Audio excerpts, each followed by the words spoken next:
Tarde más, aunque un poco lluviosa. En este ciclo de conferencias, más allá del retrato, los personajes sefardíes de la donación Quintero, que recibimos el año pasado en el museo con mucho entusiasmo, porque retrata a personajes importantes de la cultura sefardí de nuestro país. En esta ocasión tenemos con nosotros a Aurora Salvatierra Osorio, de Granada, profesora titular en el Departamento de Estudios Semíticos en el área de hebreo de la Universidad de Granada. Tras una estancia en Israel, su actividad investigadora se inicia con diversos trabajos sobre poesía hebrea medieval en Al-Ándalus. En este campo se inserta su tesis doctoral y varias publicaciones donde analiza principalmente cuestiones referentes a la configuración de la poética hebrea en obras literarias y en autores del llamado siglo de oro, de la Edad Media.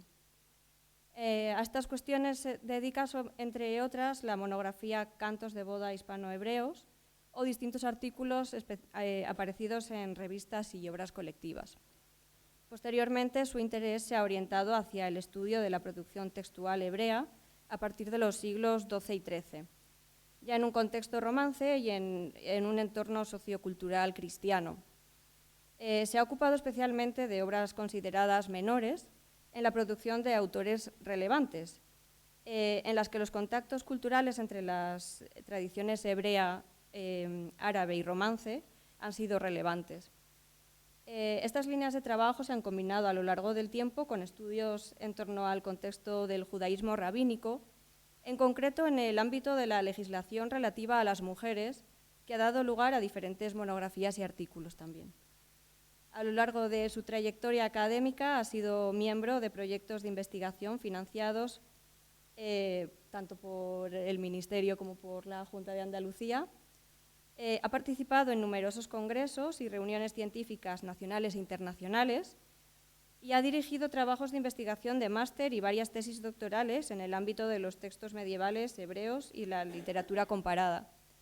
Y bueno, más recientemente a mí me gusta destacar el documental sobre mujeres hebraístas que han publicado hace muy poco en el Ministerio de Igualdad, en el que ha participado también y en el que hemos participado el Museo Sefardí, que es muy interesante. Si lo quieren ver, está en internet. Y no me voy a entretener más, le doy paso a Aurora y que disfruten de la conferencia.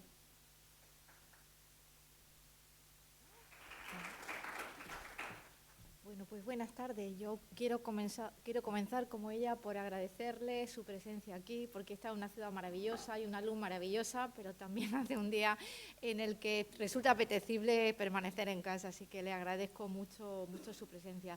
Yo estoy muy contenta y quiero también agradecer el estar aquí por varias razones. Primero, porque volver a Toledo es siempre un privilegio.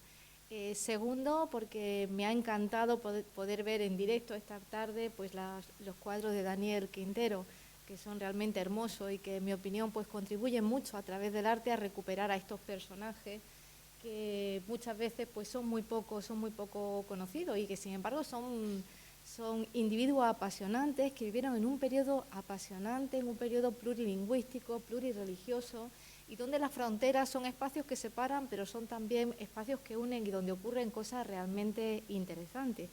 Y también estoy muy contenta por poder hablar del personaje que tienen ahí, del pincel, representado con el pincel de Daniel Quintero, que es Shemuel Ibn Agrela, porque desde que empecé mis andanzas por el mundo de la lengua y la literatura hebrea, pues ha sido un compañero de viaje con el que he compartido muchos ratos de trabajo y de enseñanza.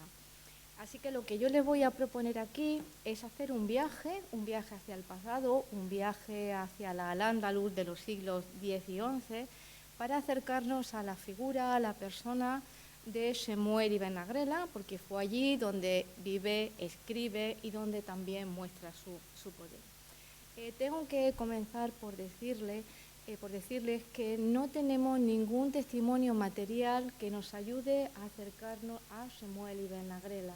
No queda una moneda, no tenemos una vasija, no tenemos una pequeña joya, Es decir, no hay restos materiales ni restos arqueológicos que nos ayuden a indagar, a profundizar en este personaje. Pero lo que sí tenemos son textos. Tenemos poemas, tenemos crónicas, tenemos documentos muy variados que sí que nos permiten oír estas voces del pasado. Evidentemente no nos van a acercar a una historia objetiva, no son una crónica, no son un testamento, no son un acta notarial, pero sí nos van a permitir, como les digo, oír las voces de los que nos precedieron y de alguna manera pues acercarnos a su tiempo y a sus avatares. ¿Dónde comienza esta historia? Pues la historia de Ibn Agrela comienza muy probablemente con una familia que procede de Mérida, pero su nacimiento, él nace ya en la ciudad de Córdoba en el año 993. En esta ciudad, en Córdoba, en esos momentos era la capital del califato, va a pasar su infancia y su juventud y muy pronto va a empezar a tener una educación muy cuidada. Sabemos, por ejemplo, que estudia con maestros como Hanof ben Moshe o con el filólogo Yehuda Hayush. En este momento, digo, finales del siglo X, Córdoba está es la capital del califato, pero solo unos años después, en el año 1013, va a caer, se va a producir una fragmentación, un periodo de mucha inestabilidad política que conocemos con el nombre de la Fitna, y se van a configurar los llamados reinos de Taifa, que como saben son estos pequeños territorios, estos pequeños reinos gobernados por reyezuelos de mayor o menor poder, que van a dibujar un panorama que políticamente es muy complejo, es una época con muchas dificultades, con muchas tensiones, pero al mismo tiempo es un momento de una gran expansión urbana y de un gran desarrollo cultural. En Córdoba, como les digo, va a vivir Shemuel allí sus primeros años, pero como otros judíos, con la caída del califato y la llegada de los bereberes, se va a marchar a la ciudad de Málaga. Y allí sabemos que continúa recibiendo la educación que es la típica de un aristócrata judío en este caso, es decir, por una parte va a ser educado en la tradición judía, en la tradición hebrea, pero al mismo tiempo va a ser educado en la lengua árabe, en la gramática árabe, en la cultura árabe, así como en los saberes griegos. En esta idea profundizaré un poquito más adelante. Y aquí en esta ciudad de Málaga su biografía pues, se funde con una leyenda. Tienen ahí un libro, el libro de la tradición, el Sefer HaKabalah, de Abraham ibn Daud, donde se nos cuenta, como digo, un relato que anda a medio camino entre lo imaginado y quizá lo vivido, que nos presenta a este gran cortesano que será en un tiempo Shemuel ibn Agrela, como un vendedor en una tienda de especias, vendiendo, pues nos lo imaginamos, vendiendo pimientas, sal, orégano, y allí llega la sierva del visir del rey, que se queda sorprendido de ver lo bien que escribe en árabe. Se queda asombrado de su caligrafía en árabe y se los recomienda al visir, a su señor, ¿no? Le presenta, le canta las virtudes de este judío experto en caligrafía árabe que cuenta con su servicio y finalmente el visir lo va a recomendar al rey de Granada. Y según les digo esta leyenda, es entonces cuando comienza la ascensión a los círculos de poder de Shemuel ibn Agrela. Nos dice en esta obra del siglo XII de Abraham ibn Daud que se convirtió en escribiente y consejero del rey Jabus de la Taifa de Granada. Como les digo, no sabemos la autenticidad, no tenemos documentos que corroboren este hecho, pero es interesante que del principio su figura se asocie al conocimiento de una lengua que no es la lengua de su comunidad, que es la árabe, y a la belleza de su caligrafía. De Málaga marchará a Garnat al-Yahud, a la Granada de los judíos, y allí va a vivir pues, los años más esplendorosos y que mejor conocemos de su vida, pero dejo eso para un poquito más adelante, porque quiero hacer una primera presentación, ¿no? ¿Quién es este Shemuel ibn Agrela? y quiero hacerlo fijándome en su nombre, o mejor dicho, en sus nombres, porque me parece que aquí hay algunas claves de lo que va a ser este personaje. El primer nombre es un nombre judío, es un nombre hebreo. Shmuel ben Yosef Alevi Ibn Nagrela Anagid. Si se fijan, Shmuel, hijo de Yosef, Alevi es la primera cuestión en la que quiero detenerme, porque Levi significa ser un hijo de un descendiente de los levitas, de los cantores del templo de Jerusalén. Es una tribu especialmente noble dentro de los antepasados judíos. Y él, al ponerse este apellido, al llamarse de esta manera, se está rodeando de un halo de autoridad y de poder, porque se va a presentar así, como un descendiente de aquella tribu encargada de cuidar en tiempos bíblicos el templo de Jerusalén. De hecho, en sus poemas, él se va a comparar con Merari, con Asir, con Elcaná, que son cantores que aparecen en el libro de los Salmos. Aparte de un levita, es decir, un prestigioso miembro de la tradición judía, es también Ibn Nagrela. Y con este nombre ha habido mucha discusión entre los filólogos, porque hay quien dice que viene de una palabra latina, que significa, de la palabra latina nagra. Hay otros, no vamos a entrar en detalle, que piensan que tiene que ver con una forma árabe y una terminación romance, un diminutivo romance, y que quizás significaba hijo de la negrilla, hijo de una mujer de piel oscura, probablemente de origen norteafricano. Pero lleva otra palabra unida a su nombre, es Anagid, Nagid, el príncipe. El Nagid es el representante ante la autoridad musulmana de las comunidades judías. Si se fijan en este nombre que él adopta, hay mucha información. Es un levita, de nombre evidentemente de tradición judía, pero también encontramos rasgos probablemente ya aquí de la lengua árabe y las lenguas romances, ¿no? Y es interesante porque toda su vida se va a desarrollar viviendo en espacios compartidos entre culturas distintas. Porque este Shemuel ben Yosef Alevi tiene también un nombre árabe. En las fuentes árabes se le conoce como Abu Ibrahim Ismail Ibn Yusuf Ibn Nagrila, entre otras maneras de escribirlo. Es su nombre árabe, que conserva rasgos, evidentemente, de su denominación en los documentos en hebreo, pero es interesante sobre todo el modo en que este nombre se articula en árabe, lo que se llama su cunia, el hecho de que aparezca nombrado como Abu Ibrahim Ismail, es decir, es una manera de referirse a un personaje que le dota de un prestigio y le concede una autoridad por parte de la comunidad musulmana.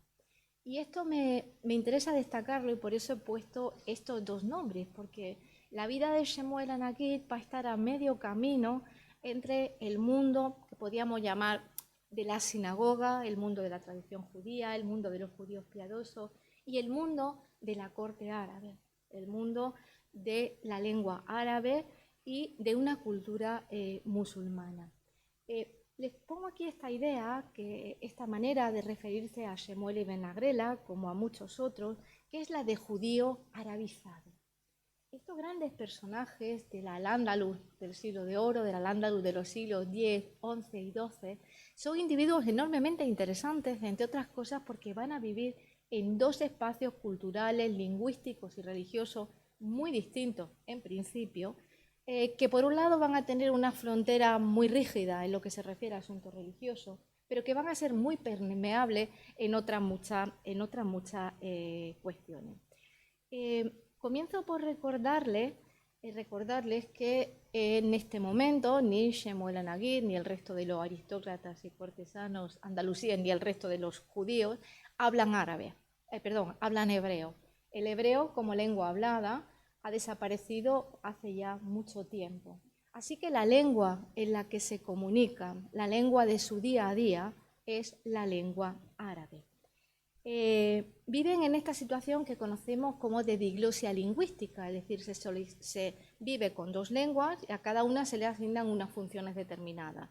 En el caso de Ibn Nagrela y otros judíos coetáneos, el árabe, como les digo, va a ser la lengua del día a día, pero va a ser también la lengua de las matemáticas, de la filosofía, de la astronomía, y sin embargo el hebreo se va a seguir utilizando fundamentalmente para cuestiones de culto, para cuestiones de religión y también para la escritura de la poesía. Es interesante, le he puesto aquí un texto breve escrito por un musulmán, Ibn Hayyan el Cordobés, donde él, en un documento evidentemente escrito en lengua árabe, le alaba precisamente por su conocimiento de esta lengua. Y dice así: estaba profundamente interesado por la lengua árabe, la investigó, estudió la literatura escrita en esta lengua y analizó sus raíces. Su mano y su lengua la dominaban libremente y solía escribir en árabe en su propio nombre o en el del rey, empleando cuando hacía falta las invocaciones de los musulmanes a Dios y a los profetas. Y he puesto aquí una frase de un lingüista que dice que hablar una lengua es tomar una cultura. Hablar una lengua no es solamente saber cómo se conjuga un verbo, cuáles son las preposiciones o cómo se hace el plural de un sustantivo. Es también tener todo un mundo cultural que alguien como Shemuel Ibn Agrela necesita conocer bien, porque parte de su vida precisamente se va a desarrollar en ese entorno. Pero esta inmersión en esta cultura andalusí, esta cultura árabo-andalusí que le fascina y les atrapa a él como a otros judíos de esto que llamamos el siglo de oro, no supone en ningún momento que él renuncie a su propia tradición. Él es un judío, si me lo permiten, es un judío piadoso. Evidentemente conoce la Biblia y conoce la lengua hebrea, conoce con profundidad el Talmud y los escritos rabínicos, conoce la legislación judía, conoce la oración sinagogal. Es decir, en este caso, estos dos espacios que quizá podíamos representar con la imagen de la sinagoga y de la corte, no son espacios que se excluyen, son espacios que coexisten en un solo individuo que vive, como digo, en estas dos tradiciones, en estas dos lenguas. Y en este sentido, el árabe va a ser un elemento fundamental, no solamente la cultura árabe, sino, como digo, la lengua árabe. A modo de ejemplo, les traigo aquí un pequeño poema que él mismo, del que es autor, y tienen aquí dos imágenes de dos libros que les recomiendo fervientemente para quien quiera acercarse a este personaje. El primero es de aquí están tomadas las traducciones que voy a utilizar. El primero es una traducción del profesor Salvadillos y la profesora Targarona Borràs, son dos volúmenes donde tienen el texto hebreo y la traducción castellana con una buenísima introducción, y el otro son Poetas hebreos de Al-Ándalus, donde también tienen numerosa información. Se los pongo sobre todo porque de aquí voy a tomar, como les digo, las traducciones. En uno de estos poemas él dice: yo soy amigo del que encuentra y extrae miel de la escritura, compañero del que lucha con el Talmud y lo conquista. Mi boca habla con corrección al corazón de quedar cautivándolo, y los griegos ponen mi palabra alrededor del cuello de su rey. Él es amigo de la escritura, de la Torá. Evidentemente es compañero y experto en el Talmud, es decir, en toda la tradición judía. Pero él habla con corrección al corazón de Kedar.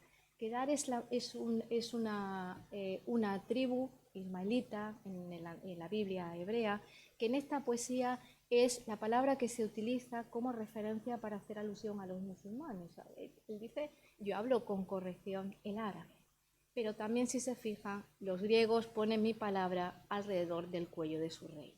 Es decir, estos tres espacios, estos tres saberes, estos tres conocimientos son una parte inseparable de un personaje como Shemuel Ibn Agrela, y gran parte de su riqueza, yo creo que del interés que tiene, es precisamente esta intersección, ¿no? Esta hibridación. Porque, como les digo, él es un exégeta bíblico, es un experto en jurisprudencia, posiblemente hizo una introducción al Talmud, escribió un tratado sobre derecho judío para la vida diaria. Y hago aquí también referencia muy brevemente a Ibn Hazan. Ibn Hazan es un intelectual musulmán coetáneo del siglo XI, que es el gran intelectual árabe musulmán del Al-Ándalus del siglo XI, y escribe un libro que se llama Refutación contra Ibn Agrela. Lo pongo entre paréntesis porque está muy discutido. según él cuenta, Ibn Hazm escribe un tratado contra un judío, supuestamente Ibn Agrela, porque había dicho incorrecciones y había criticado el Corán. Todo esto está muy discutido, porque es difícil pensar que en el siglo XI en Al-Ándalus esto fuera posible, pero sí que es interesante que lo que va a ser la gran figura del pensamiento árabo-andalusí en el siglo XI tome como referente a Ibn Agrela, es decir, lo considera como un contrincante, un adversario intelectual digno de un debate, con independencia, como les digo, de que esto sea así o no. Así que esta es la primera idea que me gustaría dejarles, ¿no? Esta idea de un judío arabizado. La segunda cuestión la segunda faceta que quiero destacar de Shemuel Ibn Agrela es la idea de que se trata de un judío cortesano en una corte musulmana. Una corte situada en la ciudad de Granada, en esta época de los reyes de Taifas, es la llamada la corte de los ziríes. El primer rey con el que tiene contacto es con el rey Jabus y sabemos que con este monarca era ya un alto funcionario. Se le da el nombre de wazir, visir, de catif, secretario. No sabemos exactamente de qué se ocupaban estas figuras, es decir, no hay suficiente documentación para saber exactamente cuáles eran las atribuciones que acompañan a estos nombres, pero lo que sí está claro es que son términos que remiten a dignidad, que remiten a autoridad a este personaje judío que trabaja, como les digo, a la sombra del rey Jabus. A la muerte de este monarca se produce una lucha muy compleja por la sucesión al trono y Ibn Agrela, que entre otras cosas tiene una enorme habilidad política, va a situarse en el lugar adecuado, va a apoyar al que será el próximo rey de la Taifa Zirí de Granada, como ven aquí, Badis. Y a partir de ese momento sí que podemos decir que se va a convertir, hoy diríamos de manera coloquial, en la mano derecha del monarca, en el hombre fuerte de la corte granadina.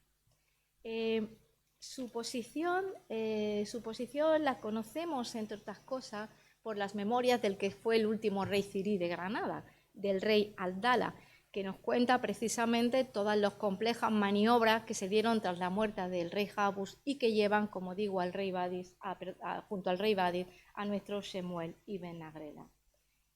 Su poder es tan grande, es tan llamativo, que los propios judíos de la comunidad no entienden que Shemuel Anagid pueda disfrutar de ese mundo de poder, pero también de peligro, de complot que supone la vida en la corte de la Taifa de Granada, siendo miembro de una minoría. Y les he puesto aquí para ilustrarlo sus propias palabras, ¿no? Él recoge en un poema lo que supuestamente sus correligionarios judíos le comentan, ¿no? Dice así: si me dicen en días de angustia, escóndete hasta que pase la furia, les replico, Él es la roca para la aflicción. Si me preguntan, ¿no tienes miedo?, respondo con asombro, el Señor está conmigo, ¿cómo he de temer?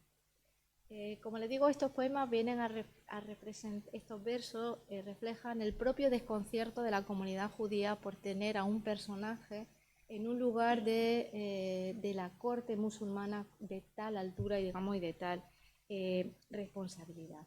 Y si hay algo, si ya resulta, digamos, llamativo su figura en un lugar tan cercano al poder, quizá aún lo es más su presencia en el campo de batalla. Porque Shemuel Anagid tuvo alguna actividad, como veremos, muy discutida en las campañas militares, en los enfrentamientos militares que se producen en la Taifa de Granada con otros pequeños reinos vecinos. Se discute mucho quién fue realmente qué hizo realmente Shemuel Anagid en un ejército musulmán. Hay quien dice que es imposible que fuera un militar profesional por su condición de judío en un ejército de una mayoría de otra religión. Fue un combatiente en primera línea, fue un estratega, fue un soldado profesional, fue un militar profesional. Como le digo, esto ha sido enormemente discutido y parece ¿no?, que actualmente pues, están bastante descartada esta idea que lo consideran casi un líder militar profesional. Pero sea como sea, conoció de cerca el mundo bélico, conoció de cerca el mundo de la batalla y de alguna manera desempeñó una función en ese ámbito. Y tenemos la suerte de que a esta cuestión, a esta parte de su vida, dedica más de 40 poemas que llamamos poemas de guerra, en los que nos cuenta precisamente sus experiencias en el campo de batalla. Es, como pueden imaginar, un material enormemente interesante para historiadores, pero es también enormemente interesante para quienes nos dedicamos a la literatura, porque aquí de nuevo no tenemos una crónica historiográfica, no es lo que él pensaba, no lo que él pensaba hacer, sino que tenemos una representación personal de cómo vivió él, cómo percibió lo que ocurrió, ¿no? Cómo él vivió y describió aquellos acontecimientos que estuvo, en los que participó de un modo, como les digo, de un modo u otro. Es interesante observar cómo en estos poemas también vamos a ver cómo se fusionan tanto la cultura árabo-andalusí como su propia tradición judía. Porque si leyésemos algunos de estos poemas, que no vamos a hacer porque entre otras cosas suelen ser bastante extensos, vamos a ver que en esta poesía, como en el resto de la poesía hebrea del siglo de oro, toda lo que llamamos la poética tiene un origen árabe. Es decir, árabe es la métrica, árabe es la estructura del poema, árabes son los motivos, árabes son las convenciones que se escribirán en hebreo. De manera que les pongo aquí solamente un pequeño ejemplo de unos versos escritos en hebreo por Shimon Agid, pero que utilizan unas comparaciones que exactamente igual hubiéramos encontrado en lo que llamamos los poemas de la bravura de la guerra en la poesía árabe. Les leo estos pequeños versos. Los corceles galopaban y se revolvían, cual víbora sacada de su cubil, como si los venablos arrojados fueran rayos que llenaban el aire de luz, las flechas gotas de lluvia y los escudos criba. Como ven aquí está describiendo un fragmento de una de estas batallas en las que participó. En concreto pertenecen al poema Shira, con el que inicia este conjunto de poemas de guerra. Y como les digo, el tipo de metáfora que utiliza, ¿no? Pues que cómo galopan los corceles, que las flechas se parecen a las víboras, que se parecen a los rayos, que son como gotas de lluvia, son convenciones poéticas que encontramos exactamente igual en la poesía árabe. Sin embargo, todo esto se está escribiendo en la lengua de la Biblia, se está escribiendo en hebreo, y como he tratado de reflejar ahí, lo está escribiendo un yo judío. Digamos que hay una poesía árabe vista con unos ojos judíos, que tienen en la Biblia un modelo lingüístico y toda una enorme cantidad de recursos que constantemente insertan estos poemas. Personajes, situaciones, su visión de Dios. Es decir, hay como les digo, un yo judío que utiliza el texto que identifica, la Biblia, tanto en su lengua como en sus materiales, para contarnos algo con una forma, digamos, característica de la poesía andalusí. Como pueden imaginar, esto crea una situación que es una paradoja, porque tenemos a un alto personaje de la corte musulmana de Granada, a un judío, participando en un combate con una tropa musulmana que va a combatir con otra tropa musulmana. Esto, como se pueden imaginar, resulta un poco paradójico. ¿Y qué vamos a encontrar aquí? Pues que él va a identificar a los enemigos de la taifa de Granada con los enemigos del pueblo de Israel. Y el Dios de Israel va a aparecer como el Dios que protege al ejército musulmán como una manera de defender a la comunidad judía frente a otras taifas vecinas. Pero como ven, la situación es realmente peculiar, ¿no? Y les traigo a modo de ejemplo un verso que a mí me entusiasma, ¿no? Por una parte por el atrevimiento y por otra parte como por la belleza que tiene. Dice así: y Dios escuchó mi oración cuando clamaba, cual parturienta, cual angustiada primeriza. sopló contra ellos como el día del Mar Rojo. Perecieron en su tempestad, mientras él les mostraba su poder. Como ven ahí, esto es una cita del libro del Éxodo, de Éxodo 5:10. Esto es un recurso continuo, el insertar en los poemas versículos más o menos alterados, ¿no?, del texto bíblico. Pero aquí lo interesante es que este Dios que sopló en el Mar Rojo, ¿contra quién? Contra los egipcios, está aquí soplando contra la taifa enemiga, contra un ejército musulmán, pero a los que está defendiendo es otra tropa, es otro ejército musulmán, el de la taifa de Granada. Y es realmente, a mí me parece realmente interesante esta idea de proyectar la victoria de un ejército musulmán, convertirlo realmente en una victoria del Dios de Israel, que de alguna manera utiliza a Shemuel Anagid como instrumento para defender a la comunidad judía. De manera que de este modo, un poema sobre bravura de la guerra, digamos de origen claramente árabe, se transforma en esta relectura judía en un instrumento para cantar la fuerza y el poder de Dios que a través de Shemuel Anagid está defendiendo a la comunidad, ¿no? Y es un juego, yo creo que pues quizá, ¿no?, un poco arriesgado, porque a veces tendemos a creer que Shemuel Anagid va al frente de un ejército de miembros de la comunidad judía, pero no es así. En estos poemas de guerra, que son muy interesantes, también me gustaría pues hacerles notar que no solamente hay batallas, que son desde luego lo fundamental, sino que también encontramos al poeta que refleja sus propias vivencias, es decir, a un poeta que habla de la vejez, que habla de la enfermedad o que habla del miedo a la muerte, ¿no?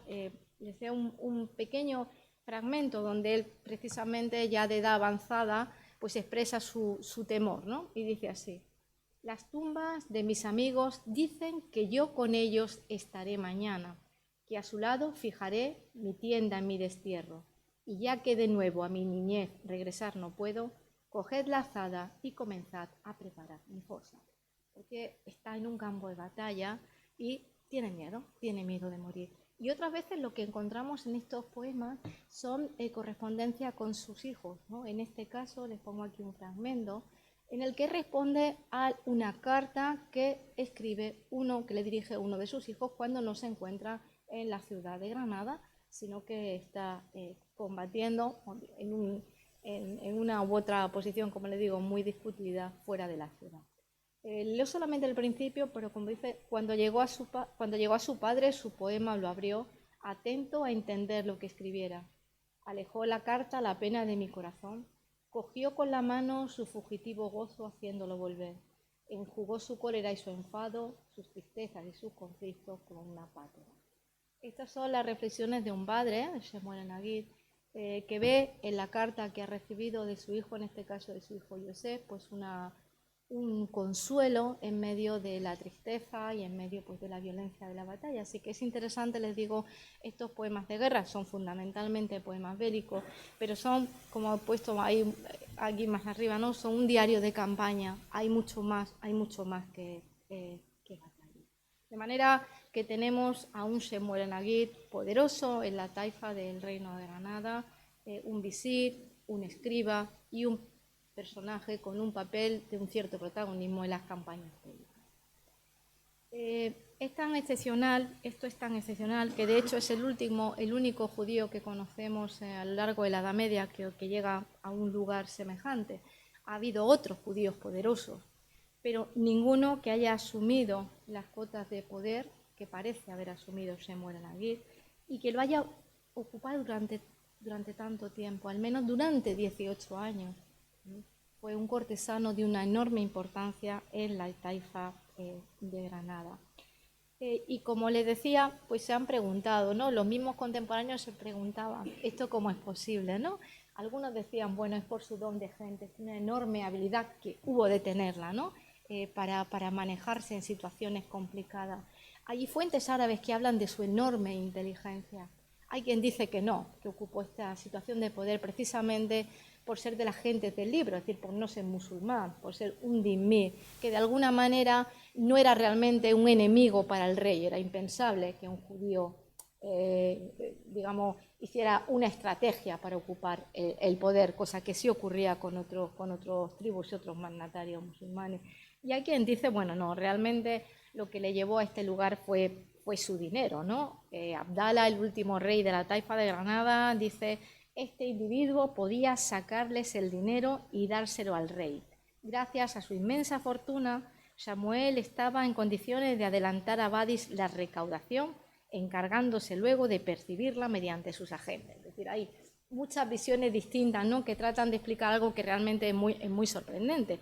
Y de hecho le vuelvo a poner un verso que aparece en su poesía y que refleja también lo que decían sus coetáneos judíos. Y la pregunta es: ¿qué tienes tú que ver con guerras? Que es una situación tan inusual que, como les digo, los propios miembros de la comunidad judía están sorprendidos. Pero como también les comentaba antes, esto no significa, como diríamos hoy en día, que Shmuel Naguid sea un asimilado, es decir, sea un judío al margen de su tradición. Todo lo contrario, es el dirigente y el líder de la comunidad judía. De hecho, su epíteto Anagid significa precisamente eso.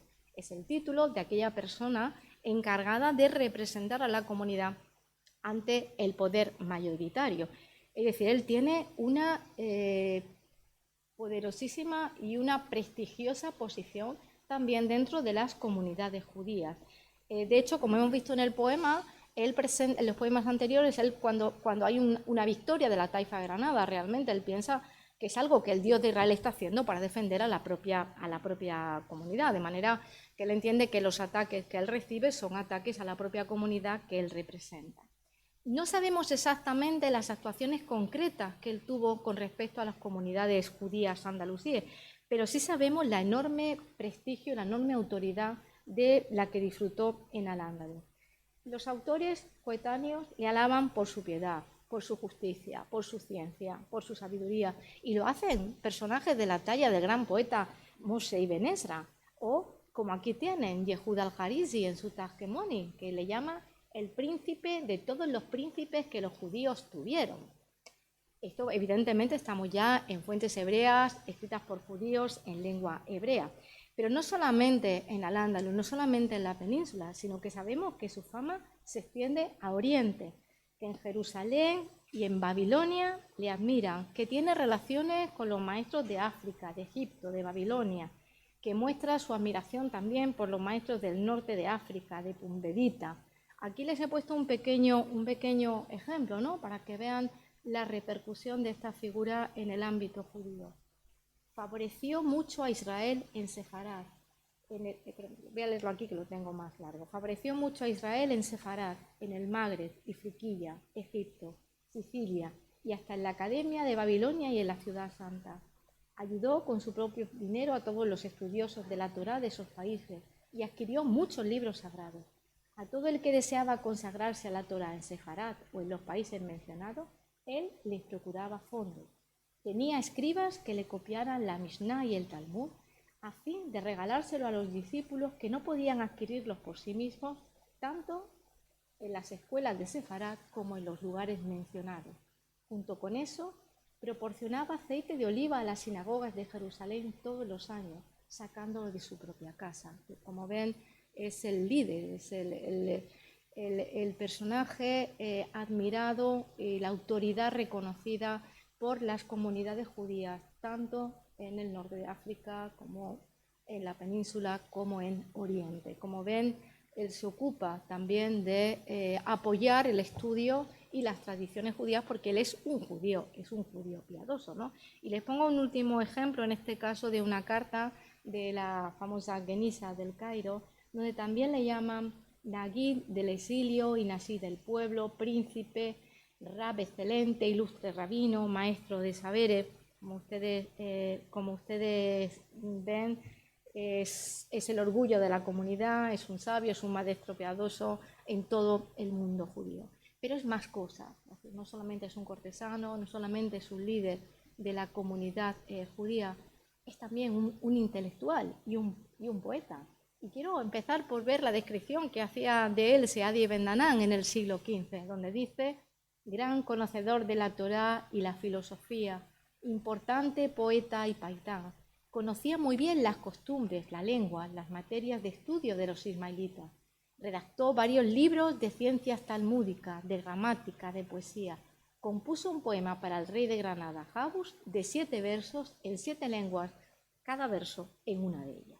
Porque aquí en Shemuel Anagid tienen ustedes al primer poeta del llamado siglo de oro.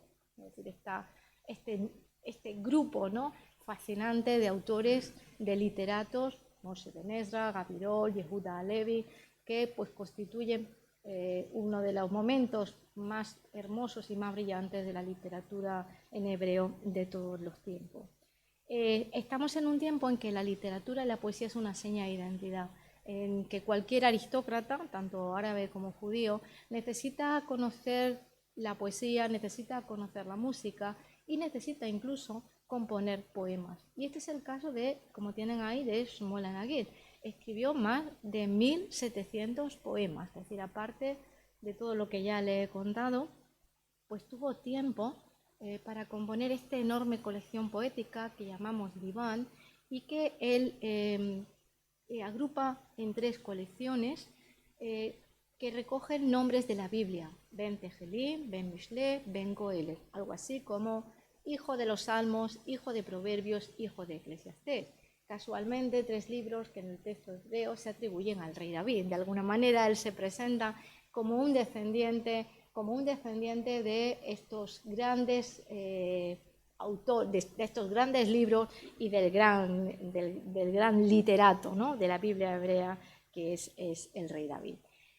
Les pongo como anécdota que él es también un padre, y es un padre que está preocupado por la educación de sus hijos. Así que estos poemas comienzan a copiarlos sus hijos. Su hijo Yosef cuando tenía 11 años y su hijo más pequeño, Elisaf, cuando tiene 6 y medio. Es decir, los pone a escribir poesía para que aprendan poesía y aprendan hebreo. Y aprovecho para decirles que también parece que tuvo una hija, Kasmuna Bat Ismail, que sería, si esto es cierto, la única poetisa hebrea, la única poetisa judía de la que se han conservado poemas. Serían 2 pequeños poemas en árabe, así que aparte de toda esta enorme actividad, él es también un padre de familia que recibe en el campo de batalla las cartas de su hija y de sus hijos, y que se preocupa por la educación de los pequeños.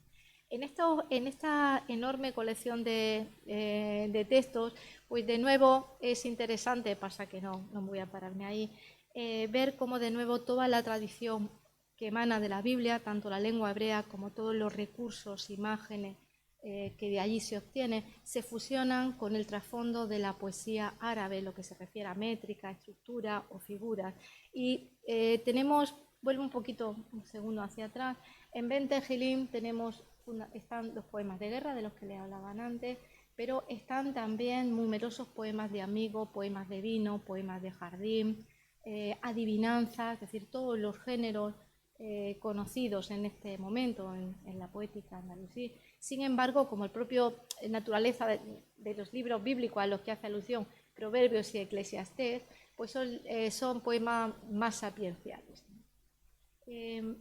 Como creo que nos quedan 10 minutillos, pues me voy a permitir leeros un poema que es una muestra más de este tipo de poesía cortesana escrita en hebreo, en este caso por este aristócrata, y que sería leída pues en las fiestas de la corte que Shemuel Anagid tuvo en Granada, emulando muy probablemente pues las cortes musulmanas, las cortes árabes, donde también la poesía es un elemento fundamental.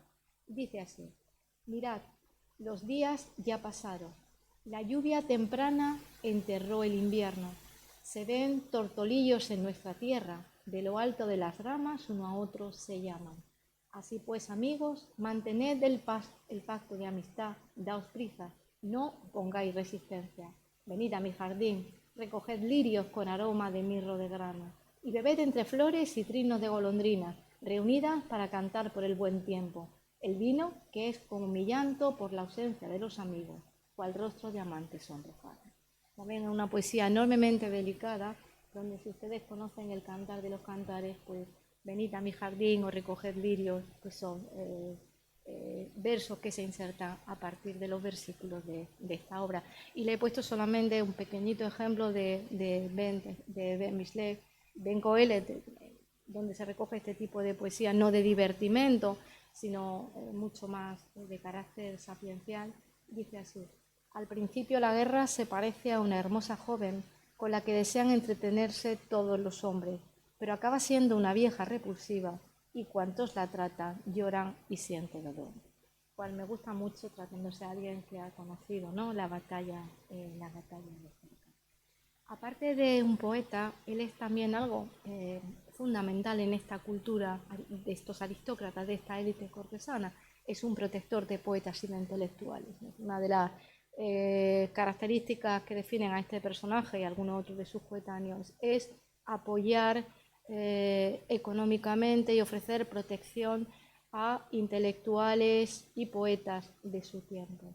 Él lo hizo con muchos, ¿no?, de los grandes intelectuales del siglo XI, y tenemos pues muchos poemas laudatorios hacia Ibn Aglela, lo cual por otra parte es bastante comprensible teniendo en cuenta el poder del que gozaba. Solamente les pongo dos ejemplos, ¿no? El primero de ellos es del conocido Shlomo Ibn Gabirol, este poeta malagueño, que es el segundo de los grandes autores del siglo de oro. Para algunos es el más brillante poeta lírico, ¿no?, de este periodo. Y quiero leer un fragmento de uno de estos poemas en el que él elogia a quien, entre otras cosas, pues es alguien que le ofrece protección, ¿no? Dice que tiene cualidades encomiables, firmes, definidas, sobresale 10 palmos por encima de todos los maestros. Se asemeja a Samuel bíblico, en piedad y justicia, y comparado con él todos los sabios parecen aturdidos. Los nudos de la escritura desata e interpreta, es decir, conoce exégesis del texto bíblico, investiga en la Torá lo pleno y lo defectivo, escribe con vigor, conciencia y consejo. Sus palabras se recuerdan en todos los países. Su lenguaje es fogoso, impetuoso su estilo. Como joyas de oro engarza poemas. Lo oculto y lo secreto pone de manifiesto, probado como el oro en los tesoros. La sinceridad de estos poemas a veces es discutible. De hecho, Shlomo Ibn Gabirol tuvo algún enfrentamiento con Shemuel Nagid, pero es un buen ejemplo del tipo de relación que un poeta protegido, un intelectual protegido, mantiene con el Señor que le ofrece, pues le ofrece a veces soporte económico, alojamiento. Y luego le he puesto un poema, un fragmento de otro poema, porque es especialmente interesante, porque está escrito por un poeta musulmán. Y en este caso, de nuevo, vemos alusiones a esta función de Shemuel Nagid como hombre protector, preocupado por la defensa de la literatura, pero en este caso hecho por un poeta musulmán, Al-Munfatil. Hay quien dice que se convirtió al judaísmo, pero no hay pruebas de ello. Y es interesante especialmente por este verso que tengo aquí puesto en letra cursiva. Dice: si los hombres distinguieran el error del camino recto, solo besarían tus 10 dedos, besarían tus 2 manos como la piedra angular para complacer a Dios, pues tu mano derecha está hecha para la felicidad y tu mano izquierda para la largueza. Esta alabanza de la mano es una forma muy habitual de alabar la generosidad del mecenas, y es una imagen que viene del desierto preislámico, donde la lluvia es el mejor de los bienes posibles, y al generoso se le elogia diciendo que de sus manos cae agua. Ya en Al-Ándalus no es agua lo que cae, pero sigue usándose esa imagen de manos que vierten algo, agua, dinero, piedras preciosas. Pero lo que me parece muy significativo de esta fusión, de este mestizaje cultural, no es que compara las manos de Shemuel Nagid con la piedra angular de la Kaaba, del lugar sagrado de los musulmanes. De modo que tienen, como ven, tienen aquí también a un personaje admirado por su preocupación y su interés por defender y por proteger a los poetas y a los literatos de su tiempo. Desde luego se trata, como están viendo, de una figura que contribuye enormemente a todo lo que fue el siglo XI, la taifa de Granada en concreto, pero en el Al-Ándalus del siglo XI. Por lo que le he dicho, como ven, tiene tantas caras. Es un padre, es un judío piadoso, es un experto en el Talmud, pero es un poeta, es un protector del poeta, es un cortesano, es un guerrero. Pues la imagen que tenemos de él es enormemente contradictoria. Y las fuentes pues, nos dan una imagen poliédrica, porque realmente, ¿quién fue? Pues seguramente fue de todo un poco, ¿no? Hay quien dice que incluso que fue una persona con un gran ego, ¿no? Que se presenta en su poesía como un nuevo David, como un nuevo Mesías. Hay quien lo afirma que es un intrigante, ¿no? Lo que sí es cierto es que si ponemos juntos todos los testimonios, nos sale una imagen muy rica y muy plural.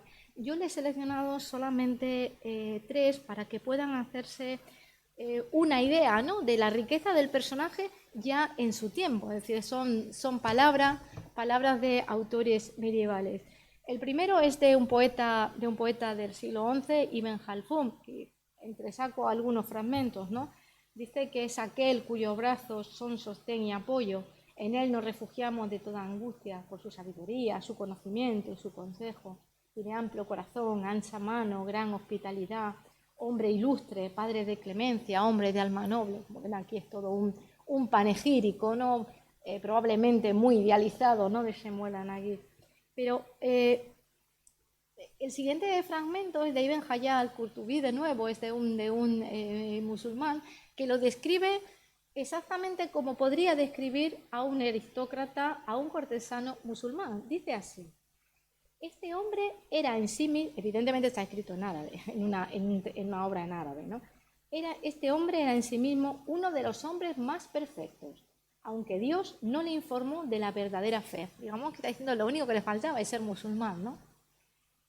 Destacó por su sabiduría, su tolerancia, inteligencia e ingenio, por el encanto de su carácter, perseverancia, astucia, sagacidad, autocontrol y cortesía natural. Sabía cómo actuar de acuerdo con las exigencias de cada momento, cómo halagar a sus enemigos y alejar la sospecha de sus corazones con finos modales. ¡Qué hombre más extraordinario! Escribió con 2 plumas, árabe y hebreo, y conocía las literaturas de ambos pueblos. Ensalzó al Islam y se extendió en alabanza a sus ventajas. Destacó asimismo en el conocimiento de los antiguos en las varias ramas de las matemáticas. Lo sabía todo acerca de geometría y lógica. Su forma consumada de debatir aplastaba a sus adversarios. Como era sabio, pensaba mucho y hablaba poco. Reunió una buena biblioteca. Esto dice un coetáneo musulmán en lengua árabe, que como ven lo está describiendo igual que podemos encontrar descripciones de cortesanos, respecto a cortesanos árabo-andalusíes. Digamos que aquí es un musulmán en todo menos el nombre, ¿no?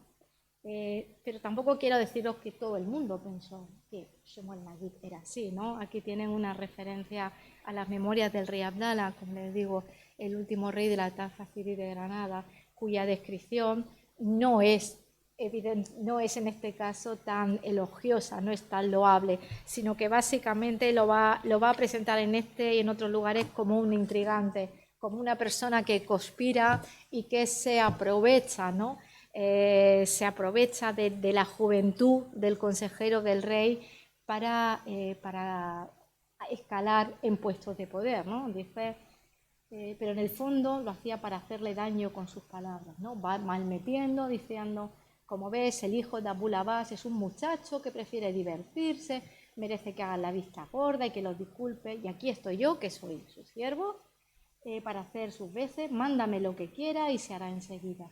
Así nos cuenta que intrigaba, ¿no?, Shemuel Hanaghi en la corte para ganar el favor del monarca, y así se afirmó en su puesto, pues saltaban a la vista sus servicios y su celo para para ingresar dinero en el tesoro. Aquí lo pone como alguien, es decir, la imagen que tenemos en la memoria del rey Abdalá es muy diferente a la que les he leído anteriormente. También decir que una breve mención al hijo de Shemua al-Naguib, del que hablaba antes, a Yosef ben Nagrela, que no sé si saben, fue bastante menos afortunado que su padre, digamos que le sucedió en el cargo dentro de la corte, pero en el año 1066 se le culpa en muchas fuentes árabes de ser el culpable de un levantamiento contra las comunidades judías, contra la comunidad judía de Granada, que acabó prácticamente con la vida de los judíos allí durante un tiempo. Como quiero ajustarme al tiempo que me han dado y no cansarlo más, solamente una conclusión, ¿no? Que no es conclusión porque, como ven, hay muchas cosas, ¿no?, en las que podemos fijarnos.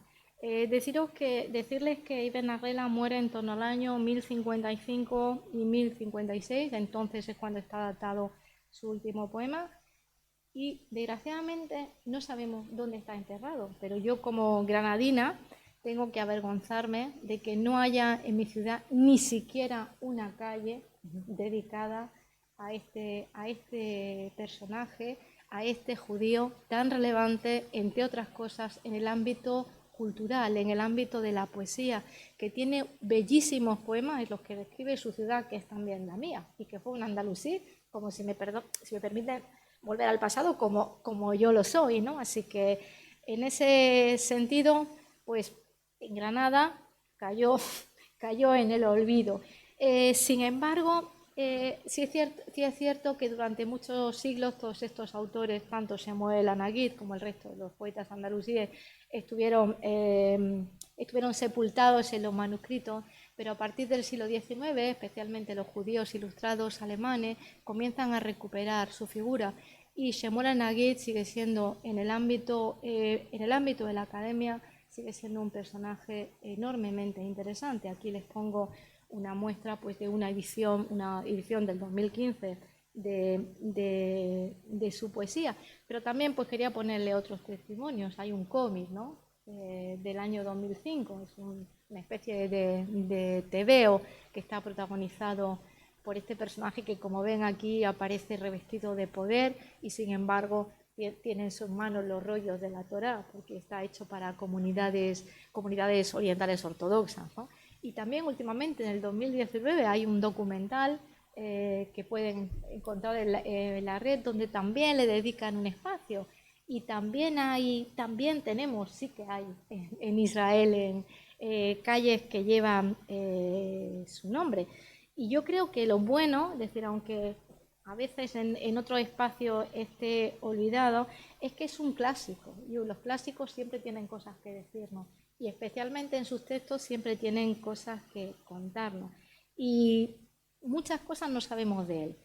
Sabemos mucho y desconocemos mucho, pero sí que me parece interesante que estamos ante este modelo de personaje judío que rezó en hebreo, habló en árabe y agradeció a Dios que no solo le instruyera en la escritura, en la ley, sino que también le diera a conocer la ciencia de los griegos y la sabiduría de los árabes. Muchas gracias.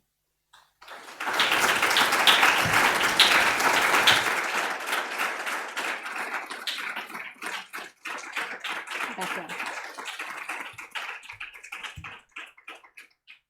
Si tienen cualquier curiosidad que yo pueda responder, encantada. Y si no, pues la estudio y la próxima vez que nos veamos se las contesto.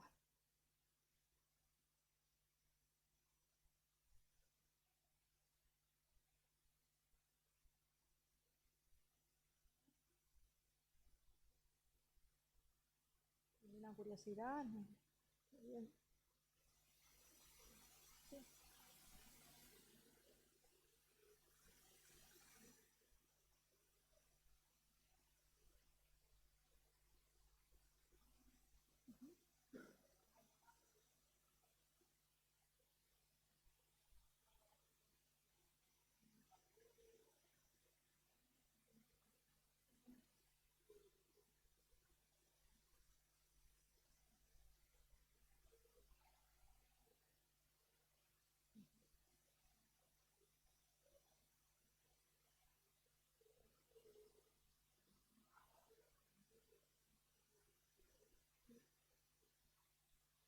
No, yo creo que son modelos, ¿no? Que yo creo que siguen siendo útiles, ¿no? Para reflexionar en ellos en el siglo XXI, porque yo creo que hicieron cosas muy modernas, entre comillas, y algunas cosas no sé si hoy se podrían hacer, ¿no? Este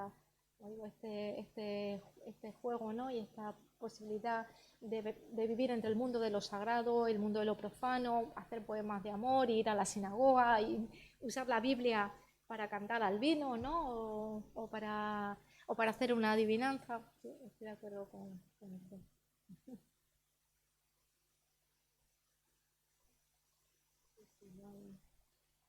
Pues si no hay nada más, pues muchísimas gracias por su asistencia.